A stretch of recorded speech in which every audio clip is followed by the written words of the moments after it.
الرحيم الحمد لله رب العالمين halkan ayaan caawa waxaan u joognaa caasimadii dawladda federaalka ee Soomaaliya magaalada Muqdisho waa meeshan ku suganahay waa xaruntii dawladda ee Soomaaliya xafiiska ra'iisul wasaaraha khaasatan caawa ra'iisul wasaaraha iyo ayaa wuxuu noogu sameeyay casho sharaf wafdigii madaxweynaha Axmed Maxamed Islaam uu hogaaminayay waftigaas oo muddo ku sugnaa oo shaqo u joogay magaalada Muqdisho runtii casho aad u qiimo badan aad loo soo abaabulay aad u maartay ay muunad uga muuqato ayay ahayd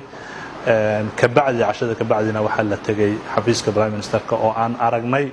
shaqo fiican oo laga qabtay qurxin dib u habayn dhisid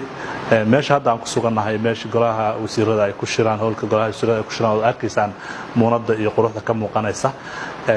waxa taariikh badan ayaan ku aragnay xafiiska ra'iisul wasaaraha oo ra'iisul wasaarayaashii wadanka Soomaaliya laga soo bilaabo Cabdullaahi Ciise ilaa maartay hadda oo ra'iisul wasaare Xasan Cali Khayre uu joogo runtii maartay waxay qofka Soomaaliga ay gelinaysaa niyad wanaag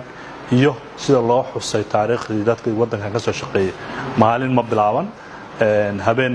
maartay muusan u bariin oo kaliya taa waxay ahayd taariikh la soo bedelay la soo dhiibay la soo finjilay oo la soo qeexay